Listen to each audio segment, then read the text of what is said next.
Vamos a dar inicio ya a la sesión en línea. ¿Cómo están? Muy buenas noches. Bienvenidas y bienvenidos a la segunda sesión en línea del curso de Atención Integral de Urgencias a Víctimas de Ataque con Agentes Químicos.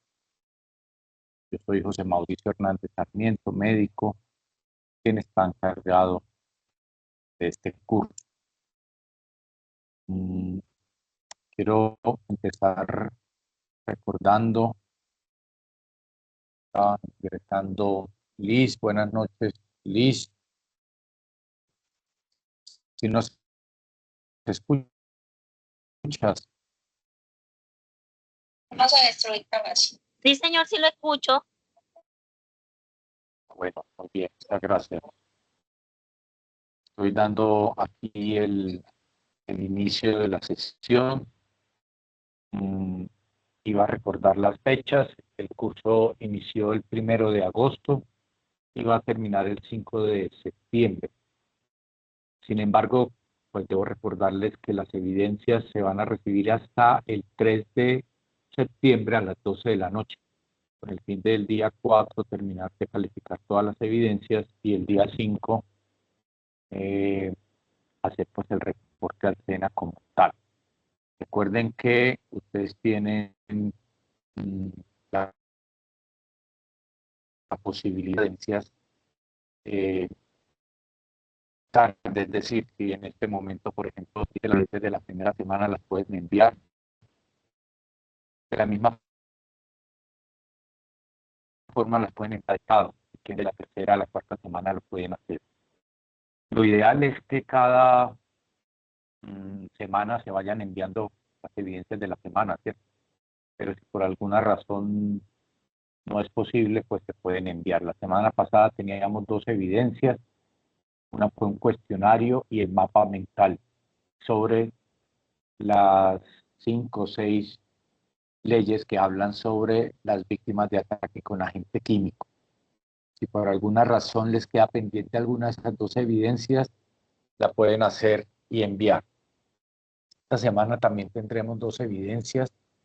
Enseguida las vamos a ver y resolver en realidad. Y la idea es que las realicen pues en esta semana, pero si les quedan pendientes, las pueden enviar todas hasta finalmente el día 3 de septiembre a las 12 de la noche. Esta segunda semana la iniciamos el día 9 y va hasta el día 15, es decir, hasta el viernes. Vamos a terminar con los temas de la segunda semana.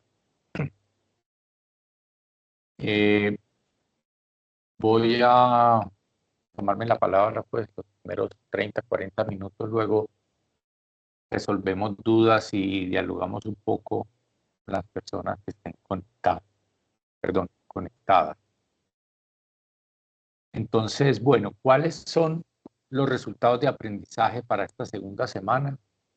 Son 2. El primero es cumplir con un protocolo de atención de urgencias a víctimas de ataque con agente químico según los lineamientos. Entonces vamos a revisar lo que debemos hacer con el paciente, tanto a nivel prehospitalario, en el momento que lo encontramos, como en la primera atención hospitalaria apenas llega a la institución de salud.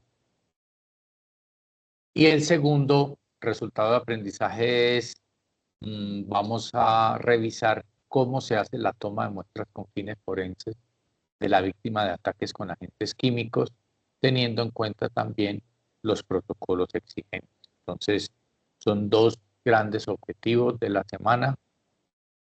El protocolo de atención de urgencias, revisarlo, entenderlo, y la toma de muestras de elementos de material probatorio. Estas son las 2 evidencias y los 2 temas que tienen que ver con nuestra segunda semana.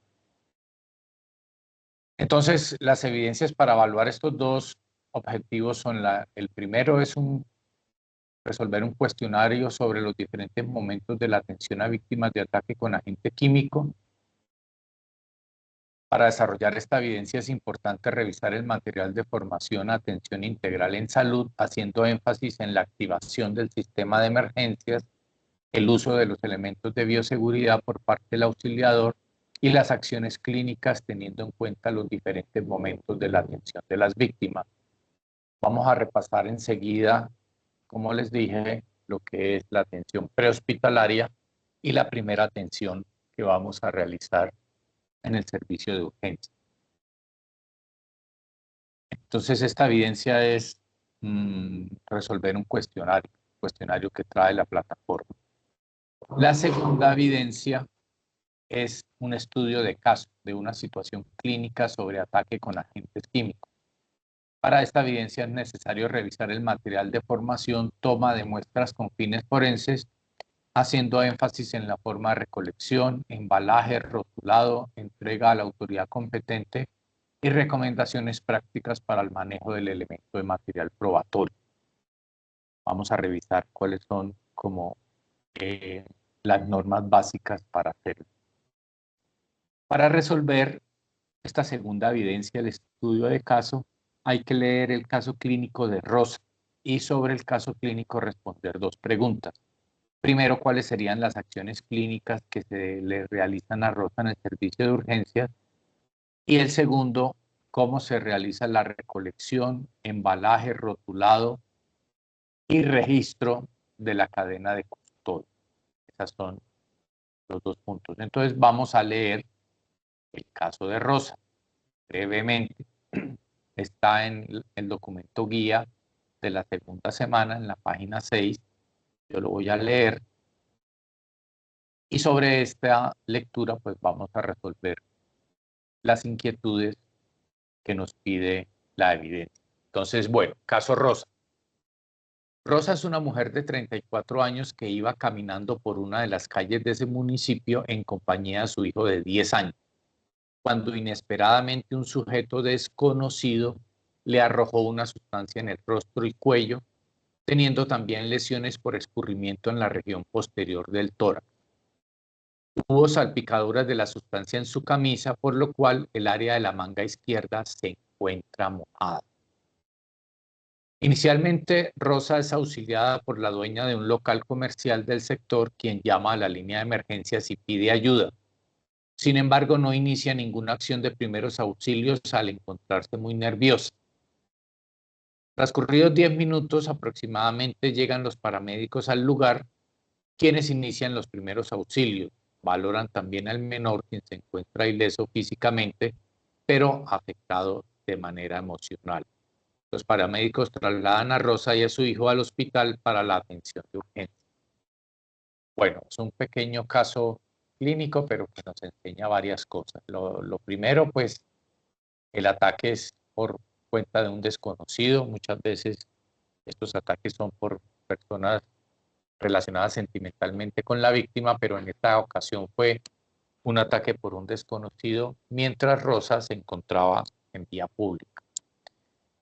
Segundo punto que nos enseña es que recibe ayuda de la dueña de un local comercial. Si bien es cierto, la dueña de este local comercial piensa que no hizo mucho, que dice yo no inicié ninguna actividad, pero vamos a ver que a nivel prehospitalario hizo lo que había que hacer, protegió a la víctima y la separó del contacto con el químico, o sea, hizo esas dos cosas, más una tercera que fue llamar a pedir ayuda. O sea que realmente la dueña de este local comercial pues actuó muy bien, reaccionó adecuadamente y pudo hacer que se le prestaran los primeros auxilios a Rosa por parte ya del personal que llegó.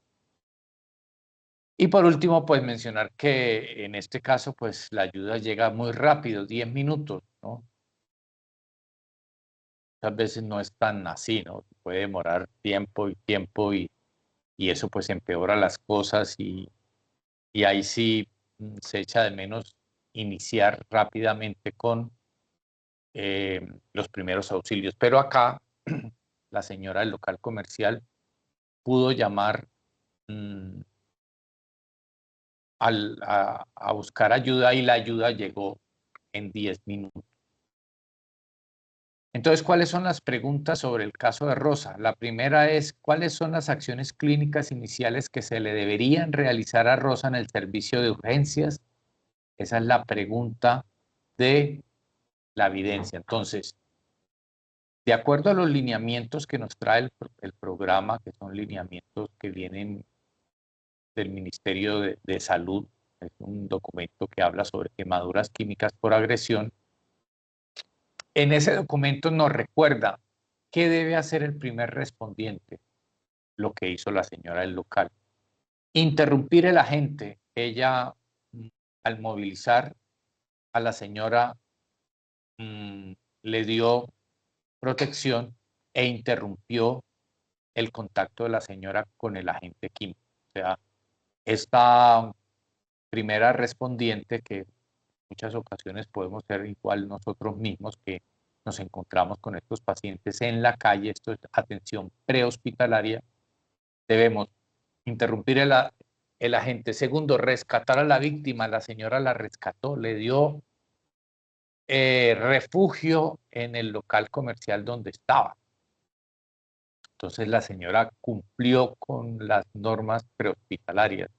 Interrumpió al agente primero, rescató a la víctima segundo y tercero, pidió ayuda para el traslado a una IPS. Y esta señora fue la que llamó, pidió ayuda. O sea que realmente la atención prehospitalaria de doña Rosa se cumplió. Interrumpió a la gente, se rescató a la víctima, se pidió ayuda y se trasladó a una IPS, que fue muy rápido. Esa es la atención prehospitalaria. Pero eso no es lo que nos pregunta la evidencia, nos dice es qué se le hace ya a Rosa intrahospitalariamente.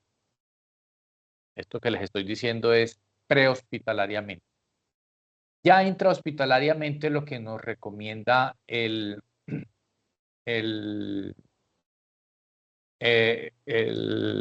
protocolo es lo siguiente: iniciar y si se inició antes, pues se continúa, pero si no se ha iniciado, pues se inicia la remoción del químico por irrigación continua de agua. O sea que lo primero que tenemos que hacer y lo primero que se hace ya en la sala de urgencias es remover el químico. Si ya se había iniciado, continuarlo. Si no se había iniciado,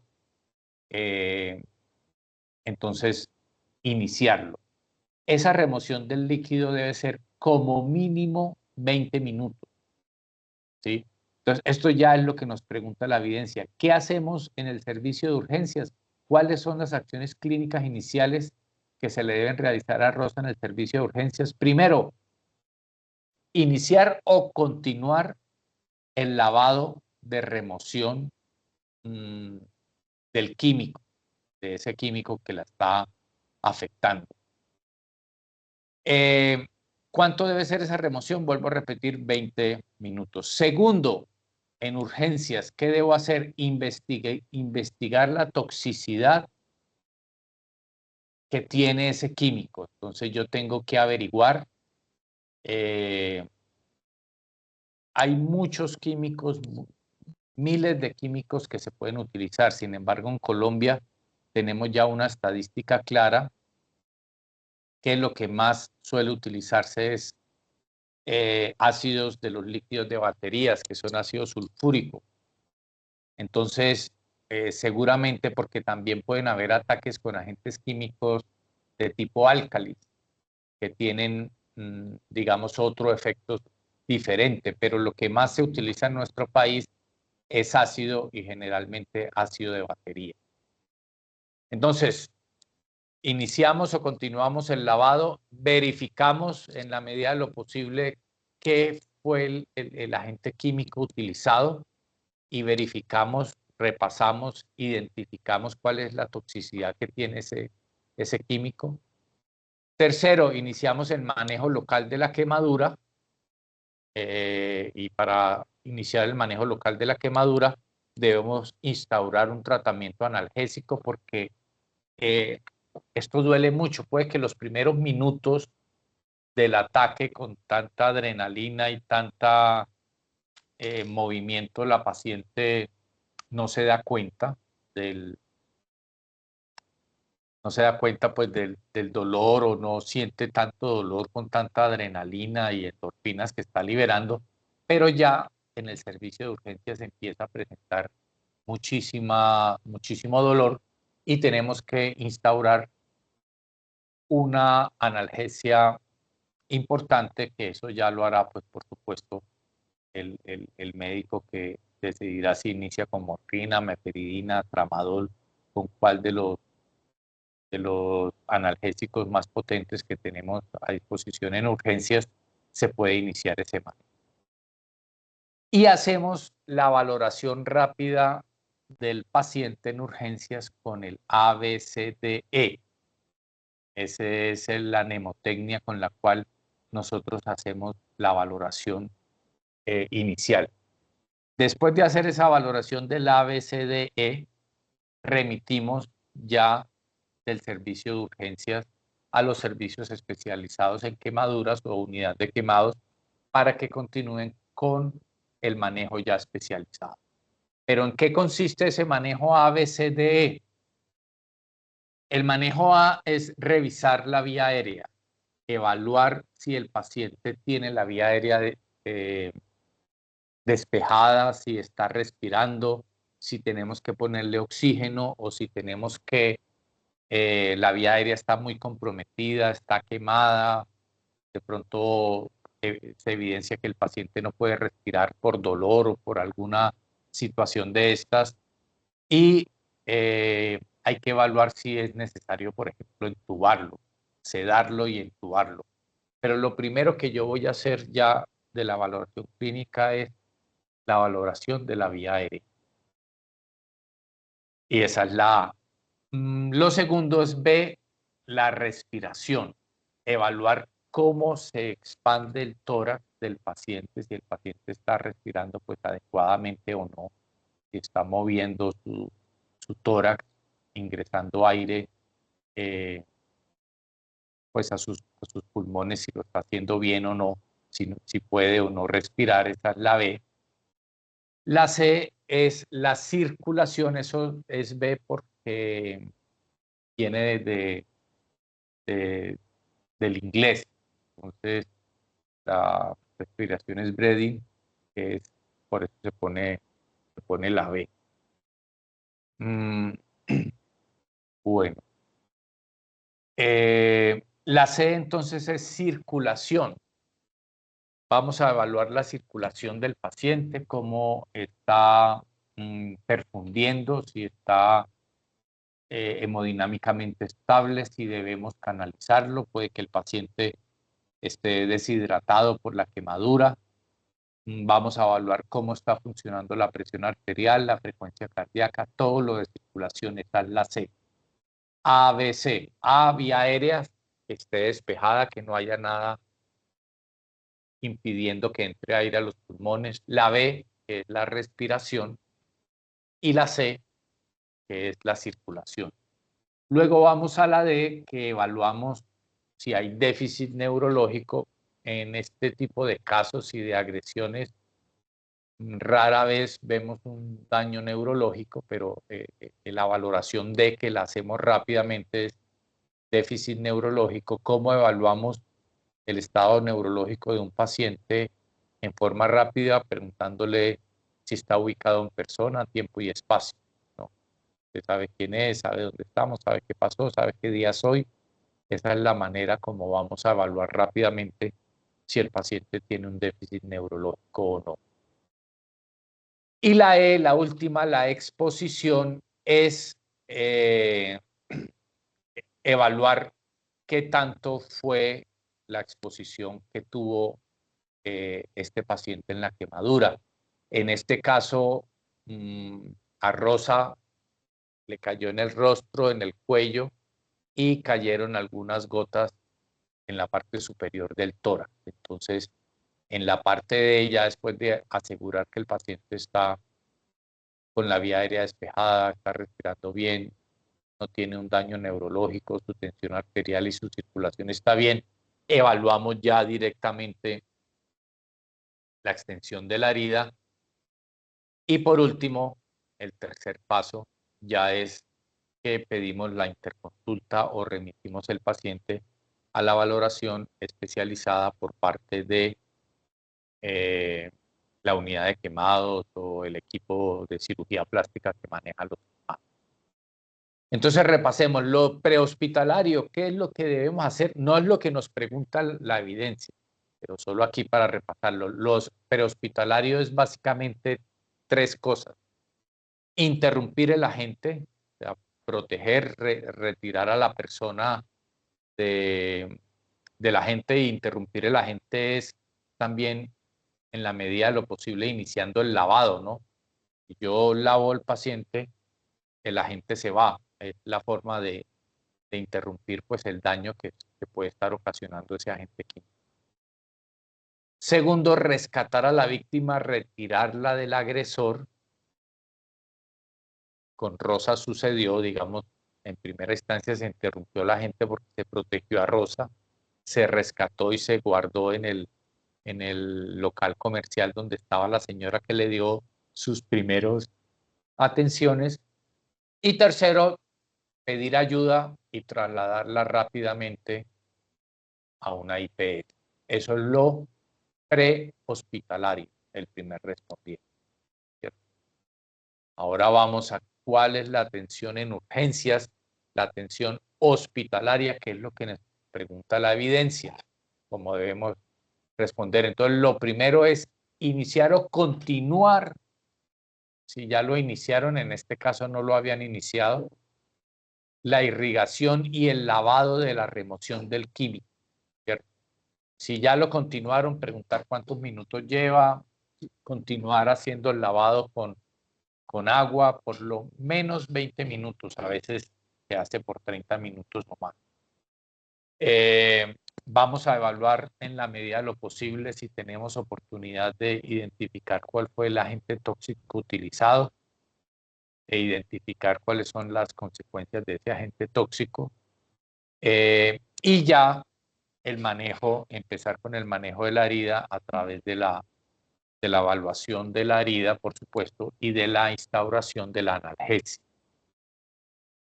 Una vez hecho esto en el servicio de urgencias, hacemos la valoración ABCDE. A, vía aérea, que esté despejada, que no esté atorado, que por ejemplo si tiene una caja o algo y de los nervios se le cayó, tiene una obstrucción o tiene la vía aérea desde las fosas nasales, la faringe, la laringe, la tiene comprometida, quemada o algo así y no puede respirar, pues tenemos que tratar de tomar una decisión rápidamente, probablemente de entubarlo. Pero lo primero que evaluamos del paciente es su vía aérea, la A, aérea. La B, que es breath, o breathing, respiración, es evaluar si el paciente está respirando por propios medios. ¿Sí? ¿Cómo lo evaluamos? Mirando la cavidad torácica. C, la circulación, evaluar si el paciente tiene alguna evidencia de sangrado, si está deshidratado, si tenemos que rápidamente cogerle una vena, empezar a pasarle líquidos endovenosos, tomarle la tensión arterial, la frecuencia cardíaca, mirar todo lo de la circulación. D, déficit neurológico. Vamos a preguntarle a usted quién es, sabe dónde está, sabe qué día soy, sabe qué pasó. Bueno, rápidamente evaluamos el déficit neurológico.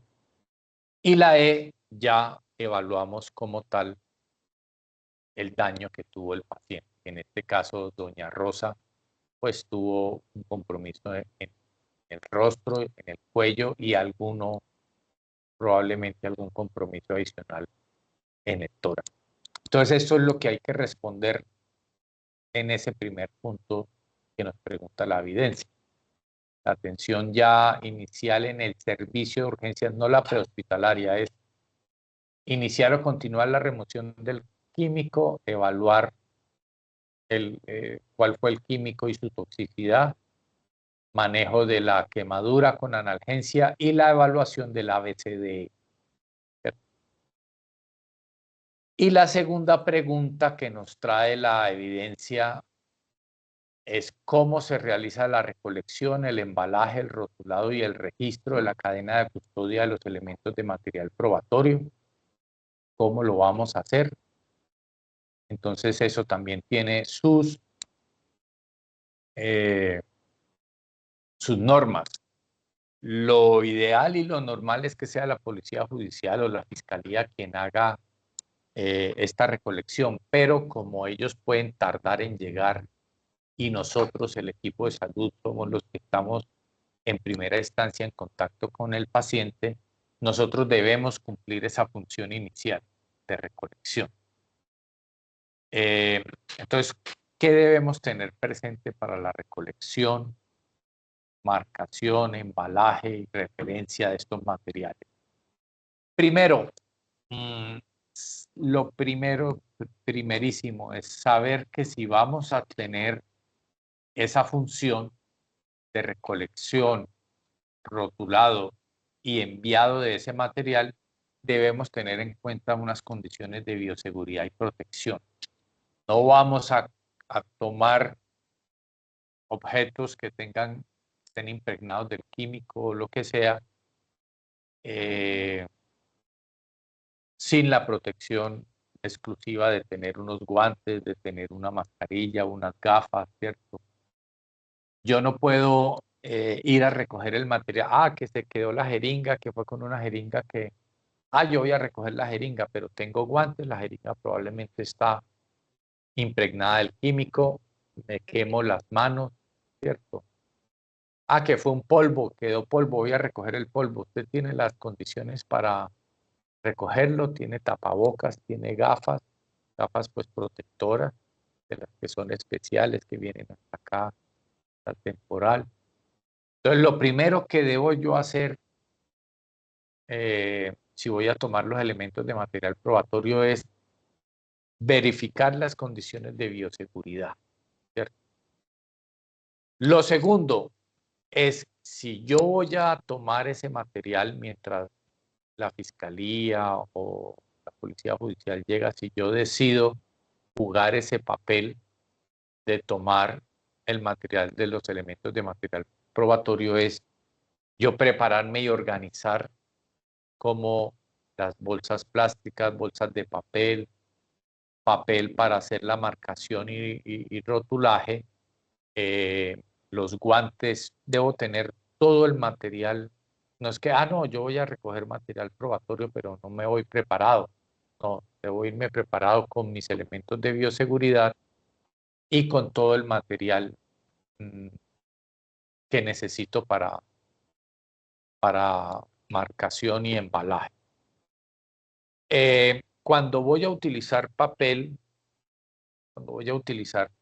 para empezar a rotular e identificar el material, debe ser papel completamente limpio. Parece una recomendación como muy sencilla, pero no tanto, porque ya en todos lados utilizamos papel preimpreso, papel de reciclable, que de pronto por la otra cara dice alguna cosa compleja, y en el momento en el que van a analizar ese material probatorio se pueden confundir con lo que decía, con lo que estaba la historia clínica, el nombre de otro paciente, y puede generar una confusión. Entonces, importante, las hojas que voy a utilizar para rotular el material probatorio deben ser completamente en blanco, no tener ninguna señal, ni ser papel reciclable, ni nada de eso. Se deben utilizar bolsas de papel, ¿sí? Las bolsas de papel para introducir, porque si se colocan bolsas plásticas, el material puede, digamos, la humedad puede borrar o puede alterar la evidencia. Entonces se deben utilizar bolsas de papel limpio también, papel que no sea impreso.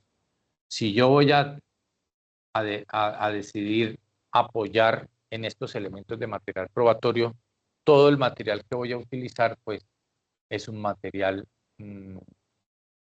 que no estaba previamente impreso, o sea, hojas en blanco completamente, bolsas de papel completamente en blanco también. Bueno, se debe evitar utilizar soluciones adicionales en la toma de estos materiales. Por ejemplo, decir, venga, yo voy a desinfectar con alcohol, yo le voy a echar isodine, yo le voy a echar prepodine. No. Si, por ejemplo, a doña Rosa se le quitó la camisa, vamos a usar la camisa directamente para embalarla, ponerla en una bolsa de papel. Se pone en una bolsa de papel primero y luego en una bolsa plástica. No le vamos a echar absolutamente nada a esa prenda. No podemos utilizar ninguna sustancia. Tal cual que las gafas quedaron impregnadas, que la camisa quedó impregnada, que la pañoleta está impregnada, el bolso de la señora está impregnado, pues lo vamos a guardar porque eso es un elemento de material probatorio muy importante para la Policía Judicial y la Fiscalía. Identificar de pronto, si identifican rastros del químico utilizado, pueden llegar a identificar quién fue el agresor de ese evento, ¿cierto? Nunca llegar a mezclar prendas de vestir, de pronto que si hay de la víctima con prendas de vestir del sospechoso, porque de pronto llegan a urgencias y no, la señora alcanzó a lanzarle la mano al sospechoso, le tumbó las gafas o trae las gafas del agresor que resultan en un elemento probatorio muy importante, las gafas del agresor o la gorra del agresor también. O sea que ese material es muy importante, pero por supuesto nunca mezclarlo. Identificar qué es el material que era de la víctima y si están las gafas, el cigarro, la gorra o algo que estaba utilizando el agresor, marcarlo diferente y por supuesto meterlo en una bolsa diferente. Las prendas húmedas o fragmentos de tela que contengan manchas húmedas antes de embalarlas se deben dejar secar a temperatura ambiente, protegiéndolas del sol y del agua. Posteriormente se envuelven en una bolsa de papel y luego en la bolsa plástica. Esto para preservar el material y para poder hacer análisis de tipo biológico o genético en ese tipo de prendas. Entonces, si está húmeda, esperar a que se seque, lejos del sol y del agua, no ponerla ni al sol ni al agua, y no guardarlas húmedas, porque si se guardan húmedas probablemente se genera dentro de la bolsa una humedad que puede hacer cambiar la estructura del material probatorio. Tener presente también que al manipular este material lo debo hacer con guantes, porque muy probablemente en ese material, imagínense, está la gorra del agresor, está las gafas del agresor y está la camisa de doña Rosa. Yo al manipular esas prendas, y voy a dejar secar la camisa de doña Rosa, bueno, en fin, si las voy a manipular y las voy a dejar secar, debo hacerlo con guantes. Idealmente guantes de nitrilo o guantes industriales, porque esas prendas están impregnadas del químico y ese químico me puede quemar mis manos. Entonces ya no solamente hay una víctima que es doña Rosa, sino yo también quedo lesionado pues con ese químico que se utilizó en ese ataque. Bueno, sí, lo de las huellas es súper importante. ¿Qué más? No utilizar las soluciones de los procedimientos para limpiar, bueno, yo creo que esos son como los puntos más importantes para hacer el embalaje. Repasémoslo rápidamente otra vez, aunque ese embalaje lo debe hacer la policía judicial, lo puede hacer también el equipo de los trabajadores de la salud. Recordar las condiciones de bioseguridad y protección, tener todo el material para marcar, hojas, bolsas, sin ningún logotipo, sin ninguna preinscripción previa, todo en blanco para poderlo yo llenar, cada prenda por separado, no mezclar prendas y mucho menos no mezclar prendas entre el agresor y la víctima, y utilizar siempre guantes porque yo puedo dejar las huellas en ese material y luego pueden encontrar diferentes tipos de huellas en un material y puede confundir a los investigadores. Esos son como los puntos más importantes, mis estimados aprendices, para tener en cuenta en los elementos de material probatorio. Entonces, ante esa pregunta, ¿cómo se realiza recolección, embalaje, rotulado de los elementos de material probatorio?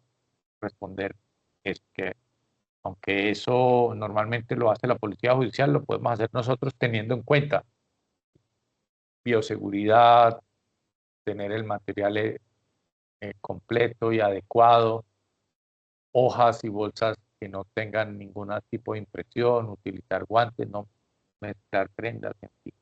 Así se realiza la recolección y el embalaje. Entonces esas son las dos evidencias, el cuestionario que sencillamente lo abren y responden, y el segundo es la investigación de caso de Rosa, que ya lo leímos y ya lo resolvimos. Un par de cosas adicionales para recordar. La atención a una víctima de agresión por agentes químicos incluye, además de salvar su vida, lograr la mejor recuperación de las funciones físicas y mentales, así como de su participación social. Sí, la recuperación de estas personas es difícil y compleja, ¿cierto? Las personas quedan con un síndrome de estrés postraumático, quedan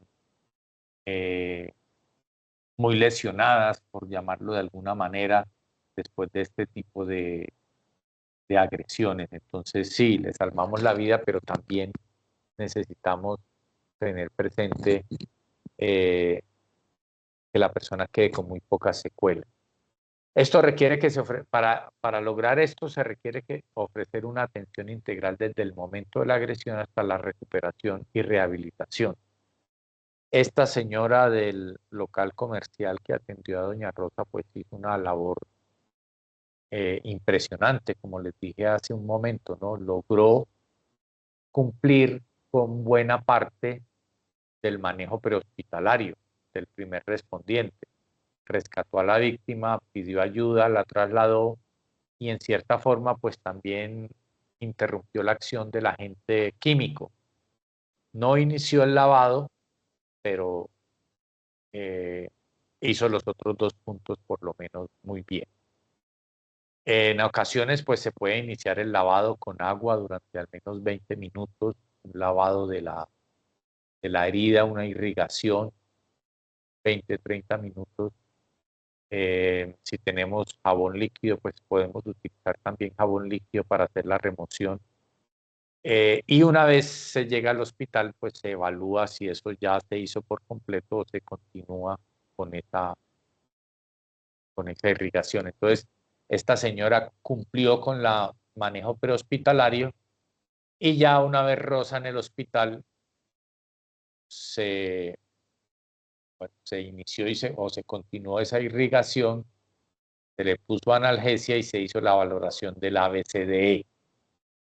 Una vez valorada ella y una vez el manejo inicial de la lavada y la analgesia, pues ya vamos a buscar el tercer escalón, que es el apoyo del servicio especializado en quemaduras o la unidad de quemados, para que se hagan cargo ya de la paciente.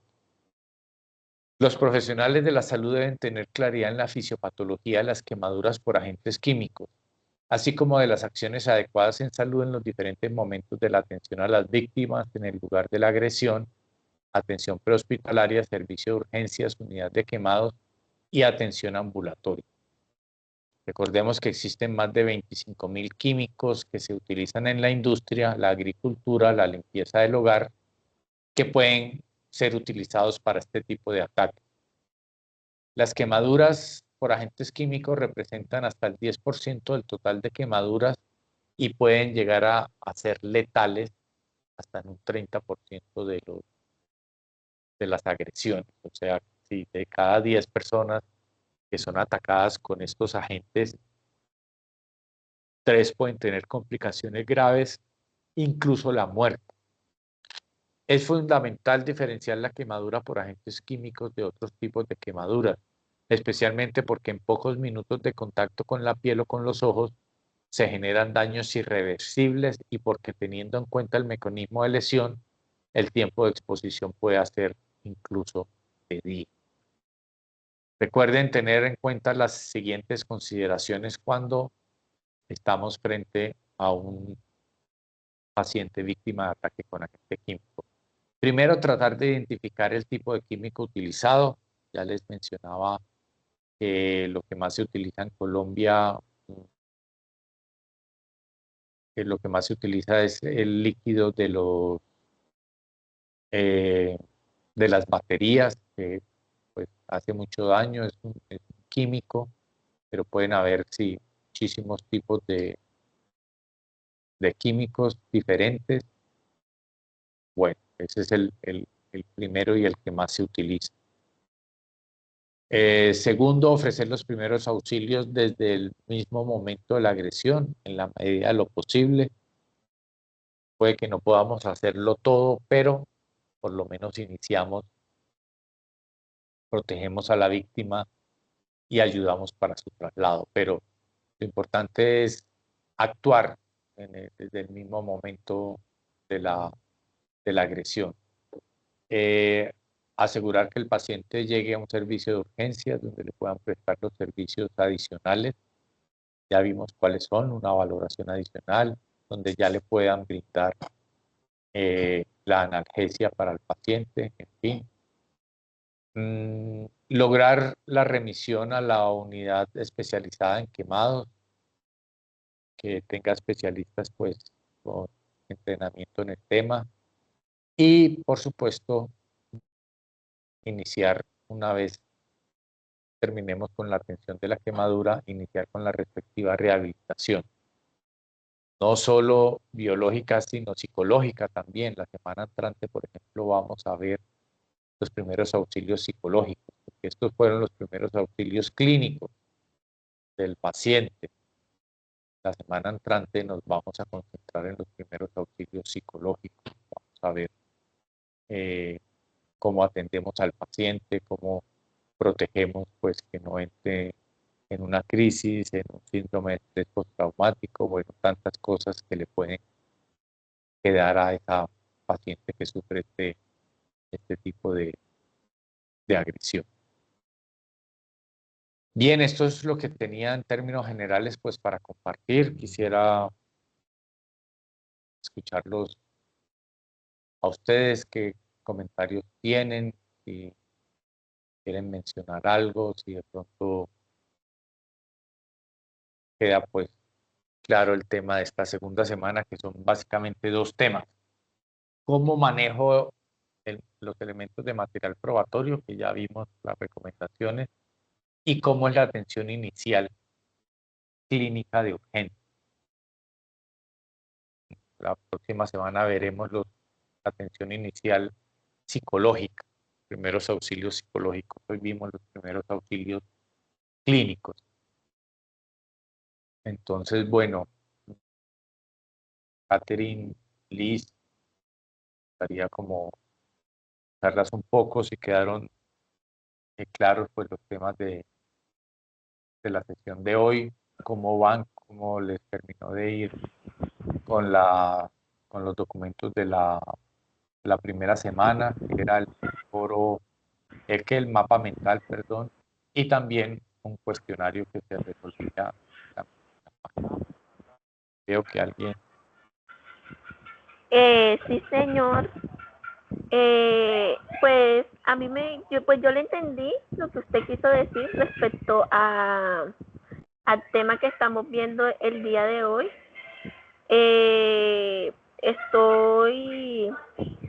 Me fue bien también con lo del mapa conceptual, lo pude entender bien, pensé de que no lo iba a poder entender, pero las guías han estado bastante claras y lo que usted ha dicho también ha sido bastante claro. Yo sí tengo una duda respecto a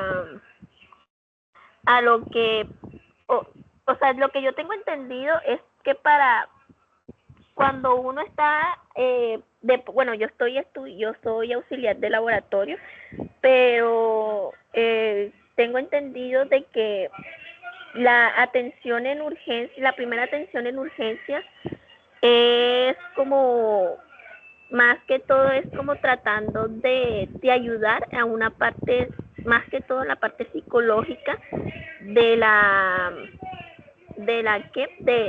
el paciente que acaba de llegar. Lo de la recolección, el embalaje y el rotulado, ¿eso es algo que se hace directamente en la clínica o antes de eso primero hay que esperar que llegue medicina legal o la fiscalía o así?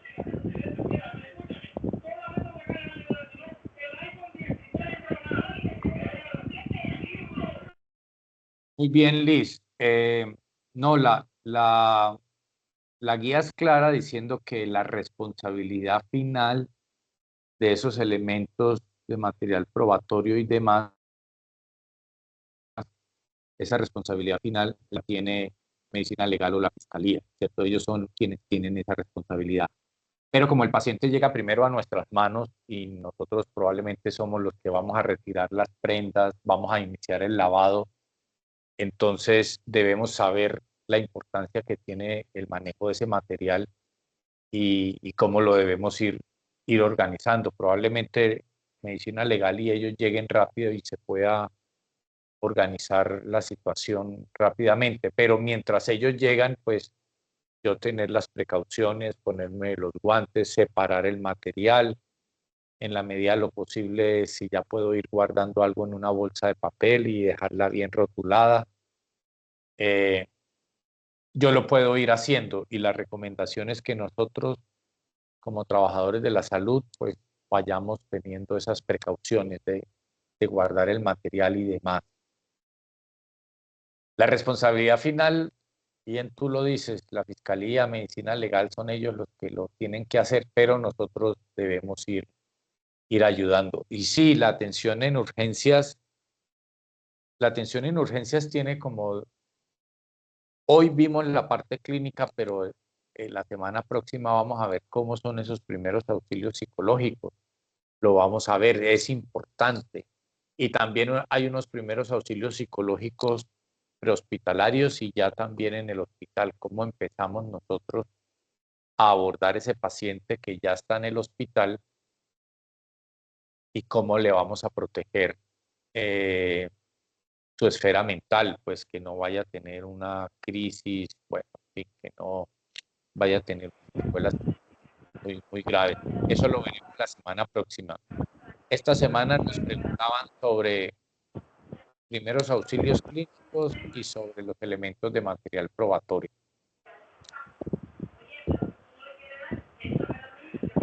También me pareció algo muy interesante que respecto al mapa conceptual, estando investigando, no solamente con la guía, sino también investigando aparte en la ley, no sé si me equivoque, no sé si usted me corrige, que en la ley 1773, creo, si no estoy mal, fue debido a el primer ataque con agentes químicos que fue, si mal no recuerdo, que fue la señorita Natalia Ponce de León, que fue esa ley que implementaron que se debieran castigar a las personas que utilizaban los ataques, o creo que fueron más bien que implementaron las medidas de cómo se debe de atender un paciente víctima de agentes con ácidos, con agentes químicos, perdón. Exacto, fue con, incluso llaman la ley de esa señora Ponce de León, sí, porque fue con ella, fue después de ese ataque que le sucedió a ella tan terrible, que decidieron pues crear en realidad la ley. Y la ley está allí, está vigente, y bueno, fue algo terrible y afortunadamente ya tenemos una normatividad clara que protege los derechos de la víctima y que castiga realmente al agresor. O sea, hay unas circunstancias específicas para hacerle que el agresor realmente reciba el castigo necesario, ¿cierto? Porque anteriormente no se juzgaban, pues ya hay una ley específica para este tipo de víctimas, eso me parece muy bueno.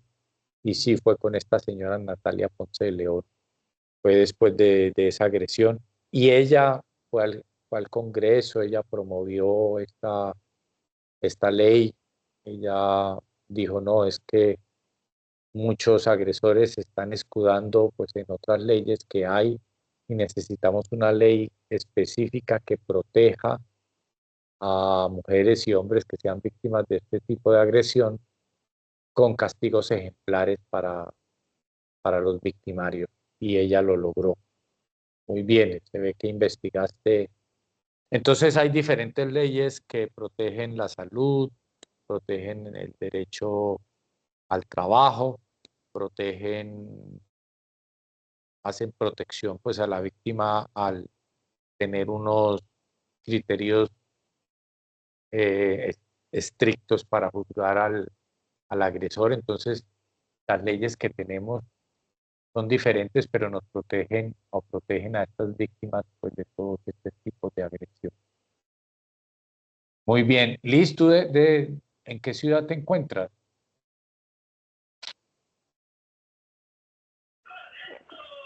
Yo soy de Sincelejo, Sucre. Bien. Vives y trabajas allá, trabajas en un laboratorio. Sí, señor. Bueno. Muchas gracias, Liz. Y bueno, adelante entonces con el curso para que puedas obtener la certificación, que es muy importante. Y tú como auxiliar de laboratorio, me imagino es un laboratorio clínico, de muestras clínicas. Sí, señor, sí, así es. Bueno, en esos laboratorios pues se utilizan algunas sustancias químicas, decía yo en la primera sesión. Y de hecho a mí, les contaba también, como en mis 24, 25 años de ser médico de urgencias, ya no hago turnos de urgencias más, pero nunca me tocó afortunadamente que me llegara una víctima de ataque con agente químico, pero sí me llegaron muchas personas quemadas con agentes químicos porque trabajaban en un laboratorio, porque trabajaban en un almacén que vende agentes químicos, en fin. Entonces, tú que trabajas en un laboratorio, utilizas reactivos, tienes que estar entrenada en estos temas y hace muy bien pues haciendo este curso. Muchas gracias por tu participación. Catherine, ¿tienes algo para agregar? Catherine estuvo la semana pasada, ¿cierto? No pude estar la semana pasada, no, pero sí, obviamente pues me puse al día mirando la grabación. No, pues la verdad no tengo ninguna duda hasta el momento, todo ha sido muy claro, las guías también, todo ha sido como muy didáctico, muy fácil de entender, entonces como que no he tenido ningún inconveniente al realizar las actividades. Gracias, Catherine. ¿Y de dónde nos acompañas tú? ¿Dónde estás? En Bogotá. Bueno. ¿Y eres trabajadora de la salud? Sí, señor. No? Sí, trabajo en una empresa de ambulancias en eventos masivos. Ah, muy bien, también, muy importante, muy buena decisión hacer este curso, porque además esa evaluación de primeros auxilios clínicos y los psicológicos que veremos la semana entrante te van a servir para muchos diferentes tipos de violencia que puedes ver en un evento, ¿no?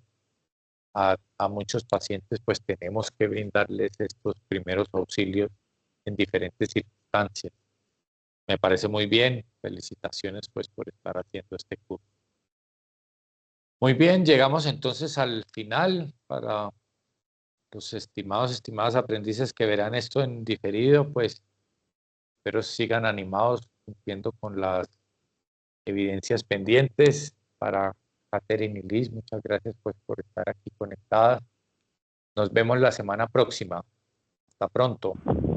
Muchas gracias, Hasta doctor, pronto. que esté muy bien. Gracias.